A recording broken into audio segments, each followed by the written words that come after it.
ভাই আর মাত্র 2 মাস পরে আইফোন 17 সিরিজ আসতেছে, সেই সময়ে এসে এই আইফোন 16 প্লাস যারা কেনার কথা চিন্তা করতেছেন তাদের জন্য এই ভিডিওটা অনেক বেশি স্পেশাল হতে যাচ্ছে। আর যারা হচ্ছে বাংলাদেশ মার্কেট থেকে প্রচুর পরিমাণে ইউজড এবং রিফাবলিশড আইফোন কিনে আপনারা বলতেছিলেন যে ভাই আইফোনের ব্যাটারি ব্যাকআপ খুবই খারাপ, যার কারণে আমি আইফোন কিনি না এবং আইফোন ইউজ করি না। এই ধরনের অনেক লোকজন আমি দেখেছি যে যারা শুধুমাত্র ব্যাটারি ব্যাকআপের কারণে আইফোনকে স্কিপ করে। তাদেরকে বলবো যে এই 16 প্লাসটা জাস্ট এক সপ্তাহের জন্য আপনি ইউজ করেন, আপনার মাথার মধ্যে আইফোন নিয়ে যে কনসেপ্টটা ক্রিয়েট হয়েছে সেটা টোটালি চেঞ্জ হয়ে যাবে। কারণ এইটার ব্যাটারি ব্যাকআপ এত পরিমাণের ভালো ছিল, কিছু কিছু ক্ষেত্রে দেখলাম যে 16 প্রো ম্যাক্স যে ডিভাইসটা রয়েছে, মানে এখনকার সময়ে এসে 1.5 লাখ টাকা দিয়ে একটা আইফোন কিনবেন যেটার ব্যাটারি ব্যাকআপ একদমই টপনোস হওয়ার কথা, সেইটা থেকেও 1-1.5 ঘন্টা কিংবা 2 ঘন্টা ব্যাটারি ব্যাকআপ এই 16 প্লাস থেকে বেশি পাওয়া যাচ্ছিল। হ্যাঁ, ঠিকই শুনছেন, এটার ব্যাটারি ব্যাকআপ এতটাই ভালো ছিল। আপনি যদি নর্মাল ইউজার হন, গেম টেম খুব একটা বেশি না খেলেন, তাহলে আশা করা যায় যে আপনি এই ফোন থেকে অনায়াসেই 10 থেকে 11 ঘন্টা স্ক্রিন অন টাইম পাবেন, যেটা এই ধরনের অ্যান্ড্রয়েড যে ফোনগুলো রয়েছে সেগুলো কখনোই আপনাকে দিবে না।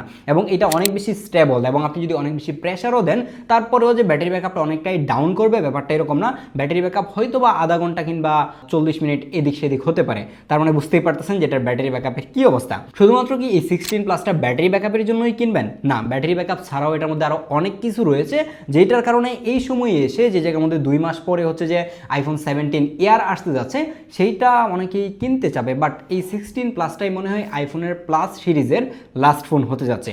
প্লাসটা হয়তো বা তারা 17 সিরিজে এসে আর আনতে চায় না বা আনবে না আর কি। যাই হোক, এখন কথা বলা যাক এই 16 প্লাসটাকে নিয়ে। এই আইফোন 16 প্লাস এবং আইফোন 16 এর মধ্যে ডিফারেন্স শুধুমাত্র ব্যাটারিটা জাস্ট 16 প্লাসে বড় হয়েছে এবং জাস্ট সাইজটা বড় করে ডিসপ্লেটাকে বড় করে দেওয়া হয়েছে, আর কোনো ডিফারেন্স কিন্তু নাই। প্রসেসর বলেন, ক্যামেরা বলেন, সব কিছুই একদমই সেম। ভাই দেবে আপনাদেরকে তো এখনো বলাই হয় না যে এই 16 প্লাসটা আসলে এখন কই পাওয়া যাচ্ছে। এটা পাওয়া যাচ্ছে এমকে মোবাইল পয়েন্টে।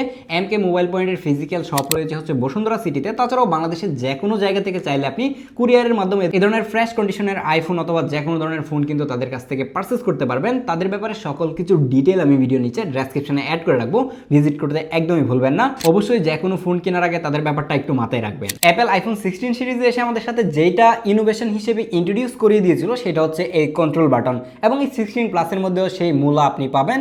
এবং এই মূলাটা আসলে কেউ খায় না, মানে কোনোদিন ইউজ করে না আর কি। এই 16টাকে আমি মোটামুটি 10 দিন ধরে ইউজ করতেছি 16 প্লাসটাকে, বাট এখন পর্যন্ত মনে হয় না যে 2-1 দিনের বেশি এই মানে কন্ট্রোল বাটনটা ইউজ করা হয়েছে। এবং যারা 16 প্রো ম্যাক্সও কিনতেছে কিংবা 16 প্রো সিরিজের যে কোনো ডিভাইস কিনছে, এবং কেউই দেখি না যে এই কন্ট্রোল বাটন কোনোদিন ইউজ করতে, তার মানে এটা একটা ইউজলেস জিনিস ছিল।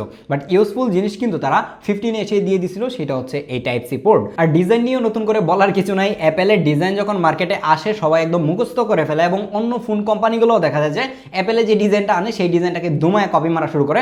অলরেডি 17-এর যে লিক্স আসছে, মানে লিক্স থেকে যে ডিজাইনটা বের হয়েছে সেই ডিজাইন অন্যান্য কোম্পানি দেখা যায় যে কপি করে ফোন অলরেডি মার্কেটে দিয়ে দিছে। তো বুঝতেই পারতেছেন যে অ্যাপেলের ডিজাইন আসলে কেমন হওয়া উচিত আর মানুষজন কিভাবে এটাকে ফলো করে। 16 আর হচ্ছে 16 প্লাসের মধ্যে যে ডিফারেন্সটা সেটা হচ্ছে ডিসপ্লে। এই জায়গার মধ্যে আপনি ডিসপ্লে হিসেবে পাচ্ছেন 6.7 ইঞ্চির super retina XDR OLED display, যেখানে HDR10 এর সাপোর্ট পাচ্ছেন, এবং অ্যাপেলের ডিসপ্লেতে ডলবি ভিশন থাকবে না এটা তো হতেই পারে না।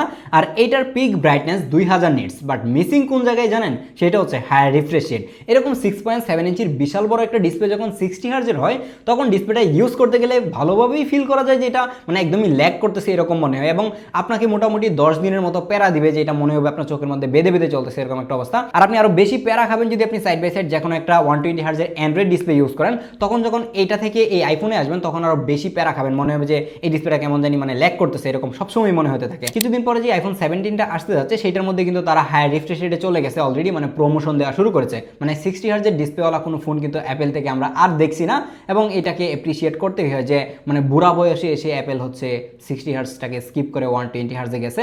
এটার কারণে তাদের জন্য দোয়া পড়া দরকার মনে হয়, এরকম একটা অবস্থা।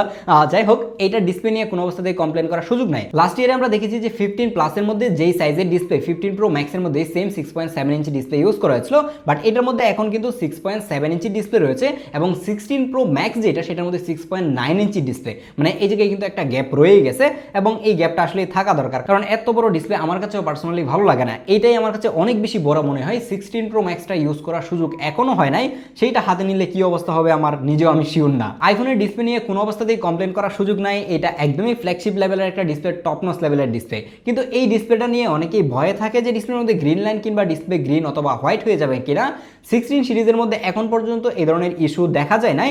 আশা করা যায় যে 16 প্লাস যারা কিনবে তারা নিঃসন্দেহে নিঃসন্দেহে নিতে পারে, ডিসপ্লে রিলেটেড প্যারা নিয়ে মানে ঘুম হারাম করতে হবে না। অ্যাপেল কিন্তু বরাবরই আইফোনের যে বেস ভেরিয়েন্টগুলো রয়েছে সেগুলোতে যে প্রসেসরটা ইউজ করতো সেটা হচ্ছে লাস্ট ইয়ারে যে ফ্ল্যাগশিপ প্রসেসরটা রয়েছে মানে ম্যাক্স সিরিজের মধ্যে যেটা ইউজ করেছে সেটাই কিন্তু হচ্ছে যে পরের বছর এসে বেস ভেরিয়েন্টের যে মানে প্লাস এবং 16 সিরিজটা রয়েছে সেটার মধ্যে ইউজ করতো। বাট এই 16 এর মধ্যে এসে কিন্তু ব্যাপারটা একটু চেঞ্জ হয়েছে, তারা কিন্তু এটার মধ্যে লেটেস্ট একটা এসওসি ইউজ করেছিল, অ্যাপেল A18 3 ন্যানোমিটারের একটা চিপ ইউজ করা হয়েছে এবং এইটা সুপার লেভেলের পাওয়ারফুল। এটার মধ্যে আপনি যে কোনো ধরনের গেম প্লে করেন অনায়াসেই প্লে হবে এবং এইটার পারফরমেন্স নিয়ে নতুন করে বলার কিছু নাই, যেহেতু অ্যাপেলের এখন পর্যন্ত এটা লেটেস্ট ফোন। অ্যাপেলের পারফরমেন্স কেমন হয়ে থাকে সেটা আমরা সবাই জানি। এই ফোনটা যদি আপনি এখন পারচেজ করেন তাহলে অনায়াসেই আপনি 5 থেকে 7 বছর ইউজ করতে পারবেন। আপনাকে একবারও ল্যাগ হ্যাংয়ের চিন্তা করতে হবে না, এটা বাটার স্মুথলি চলবে, কারণ অ্যাপেল আমরা দেখে আসতেছি যে 6-7 বছর ধরে এরকম ভাবেই পারফর্ম করে আসে।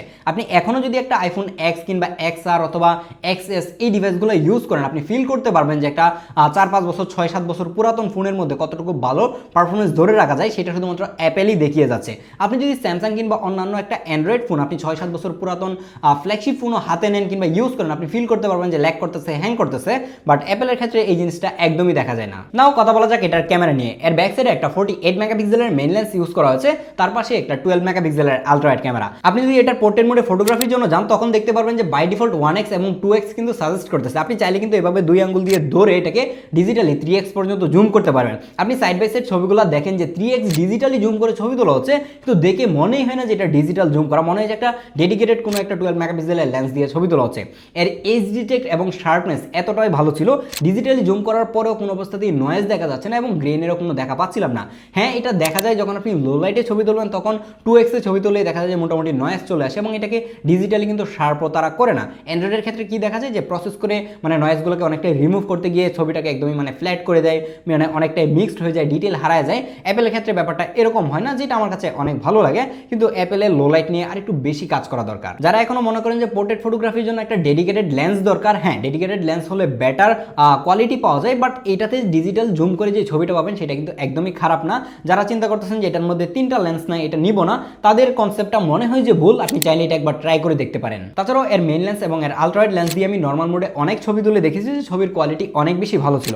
বাট একটা বিষয় আপনাকে একটু মাথায় রাখতে হবে, এই সময়ে সবথেকে বড় কম্পিটিটর হচ্ছে এই প্রাইস রেঞ্জে Vivo X200 Pro। আপনি যদি ইউজড মার্কেটে খোঁজ নেন তাহলে দেখবেন যে এইটা সিমিলার প্রাইস রেঞ্জেই কিন্তু X200 Pro এই ডিভাইসটা পাওয়া যাচ্ছে এবং ওইটার পিকচার কোয়ালিটি এইটা থেকে মাচ মোর বেটার। যারা শুধুমাত্র ফটোগ্রাফির জন্য একটা ফোন খুঁজে বেড়াচ্ছেন তাদেরকে বলবো যে আপনি চোখ বন্ধ করে Vivo X200 Proটা নিয়ে নেন, এটা থেকে বেটার আউটপুট পাবেন। বাট যারা ভিডিওর জন্য ফোন খুঁজে থাকেন তাদেরকে আমি অবশ্যই এই 16 প্লাসটাকেই সাজেস্ট করবো। এর অন্যতম একটা কারণ এটার ব্যাটারি ব্যাকআপ এবং এর যে ভিডিওর ক্যাপাবিলিটি। অ্যান্ড্রয়েড ভিডিওর দিক দিয়ে এখন ভালো করতেছে আমি মানলাম, বাট এখনো কিন্তু অ্যাপেলের লেভেলে আসা অনেক বাকি। দেখা যাক সামনে ফোন কোম্পানিগুলো আসলে কত দূর আসতে পারে। আর এর ফ্রন্টে থাকছে 12 মেগাপিক্সেলের একটা সেলফি ক্যামেরা, যেটা দিয়ে অনেক সুন্দর সুন্দর সেলফি তোলা ছিল, যেটা একদমই সিমিলার ছিল হচ্ছে আইফোন 14, 15 এবং 16 এর। ডিফারেন্সটা আমি খুব বেশি একটা খুঁজে পাই নাই, কিন্তু এই 16 যারা কিনবেন তারা হচ্ছে যে ভিভিড ফিল্টারটা মিস করবেন। যদিও কিনা আপনি চাইলে সেটিংস থেকে চেঞ্জ করে পরবর্তীতে ভিভিড ফিল্টার অ্যাড করতে পারবেন, বাট বাই ডিফল্ট আপনি ভিভিড ফিল্টার লাগিয়ে ছবি তুলতে পারবেন না, যেটা আমি বরাবরই সেলফির ক্ষেত্রে মানে প্রিফার করি কিংবা আমি নিজে ইউজ করতাম আর কি, যে নিজেকে একটু বেশি সুন্দর দেখায়। বাট এই 16টা ইউজ করার সময় আমি এই প্যারাটা খাইলাম যে ইনস্ট্যান্ট যখন ছবি তুলতেছি তখন আমি ভিভিড ফিল্টারটা ইউজ করতে পারছিলাম না। ভিডিও শুরু থেকে এখন পর্যন্ত এটার ব্যাটারি ব্যাকআপ নিয়ে অনেক বক করে আসতেছি, কিন্তু এটার ব্যাটারির সাইজ নিয়ে কথা বলি নাই। এটার মধ্যে একটা 4674 mAh এর ব্যাটারি ইউজ করেছে এবং এইটা থেকে অনেক ভালো ব্যাটারি ব্যাকআপ পাওয়ার কারণ হচ্ছে অ্যাপেলের অপটিমাইজেশন।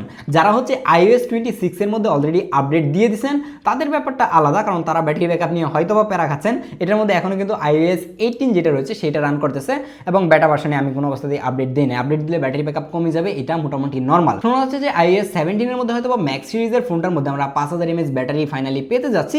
অ্যাপেল যদি সেটা দেয় তারপরে সেটা নিয়ে কথা বলবো, এখন আর কথা বলার নতুন করে কিছু নাই।